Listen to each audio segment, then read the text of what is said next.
hello आज है 5 तारीख टाइम है 7टा इवनिंग 7टा समस्तଙ୍କର पैकिंग भी सरला कारण बापा माँ बाबा मामा 2 मास है दुबई रे थिले मत लगे 2 मास माने 2 मास रे मो पाखे बट 2 मास केमती पलैला किसी भी जना पड़लानी घर पूरा फुल लगुला काली सका 11:25 फ्लाइट अच्छे से काली 7:30 सका बाहर के पड़े मन टिके भल नहीं टिके नहीं बहुत भी भल नहीं एकदम से 4 जन जाक पड़े घर फांका होपर झीर मोर एकुटिया देखा जाओ कौन होमती कौन मैनेज हो सरला सब बाय बाय मुझे आज गोटे कथा भाविली आम पुणी ठीक सीजन रे आसीचु जदि खरा दिन होता मु भी रही पार ना मत तो गरम खाई जाता खरा दिन बाहर बुली पार ना एटे किसी असुविधा घर भर झीटा आमर बहुत लकी बुझल ठीक समय मोर रिटायर्ड हो घर कर सारी माने मुझे जाइली मिराकिल गार्डन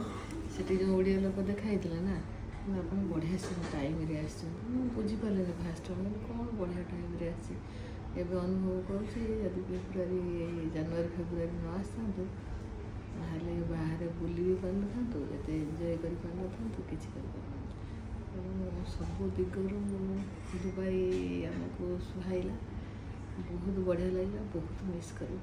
गोल्डन पीरियड थी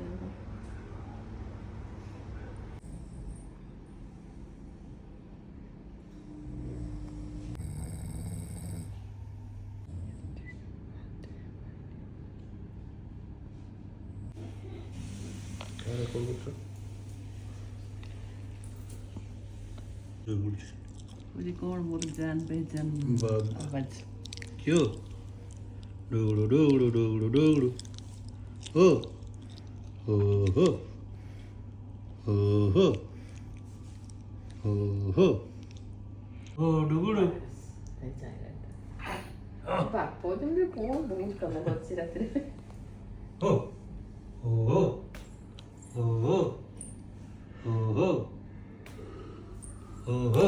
जमी टाइम पाखे आसला समस्ते इमोशनल हम स्टार्ट करदे तो ये बैग नहीं कि तौक पड़े कि चलो ना ये सब कंदा कटा स्टार्ट करदेव तो ये मैंने बाहर एयरपोर्ट समस्ते मिस करूँ आमे भी से मैंने भी बट जाकि भलरे पहुँचतु आमे भी बहुत जल्दी भुवनेश्वर जाकि पहुँचा बस टिके भी बड़ाई